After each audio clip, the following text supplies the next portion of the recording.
আসসালামু আলাইকুম। এই ভিডিওতে আমরা আমাদের আই নাম্বার প্রবলেমটি কিভাবে সলভ করতে পারি তা দেখব। এটি হচ্ছে welcome for you with condition. তাহলে আমাদের এই প্রবলেমটির মাধ্যমে আমরা কন্ডিশনের যাত্রা শুরু করব। তাহলে কন্ডিশনের মধ্যে আমাদের এই প্রবলেমটিতে বলা রয়েছে আমাদেরকে দুটি নাম্বার দেয়া থাকবে। আমাদের এখানে দুটি নাম্বার দেয়া থাকবে, একটি হচ্ছে এ আর একটি হচ্ছে বি, এবং আমাদের যদি print yes if a is greater than or equal to b, তাহলে a যদি b থেকে বড় হয় অথবা ইকুয়াল হয় তাহলে আমরা yes প্রিন্ট করব অথবা আমরা no প্রিন্ট করব।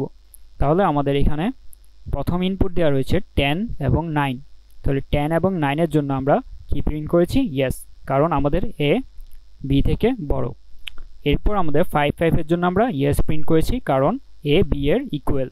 এন্ড এরপর আমরা 5 এবং 7 এর জন্য no প্রিন্ট করলাম কারণ আমাদের 7 হচ্ছে a থেকে বড়।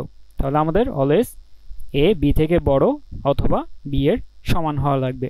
তাহলে আমরা আমাদের যে VS কোডের আমাদের যে কম্পিটিটিভ কম্পেনিয়নটা ডাউনলোড করেছি আমাদের পূর্ব ভিডিওতে, তার মাধ্যমে আমরা এই প্রবলেমটি কিভাবে সলভ করতে পারি তা দেখে নিই।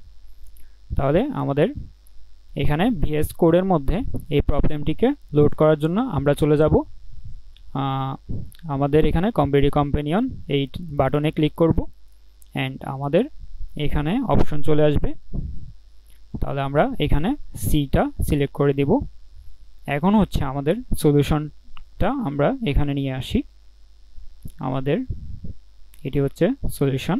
তাহলে আমাদের এখানে কি করেছি, প্রথমে আমাদের এখানে আমরা এ এবং বি দুটি ইনপুট নিলাম and then আমরা কি করলাম, scanf এর মধ্যে ইনপুটগুলো নিয়ে নিলাম and আমরা এখানে চেক করছি প্রথম কন্ডিশনে আমাদের a কি b এর সমান অথবা বড় কিনা।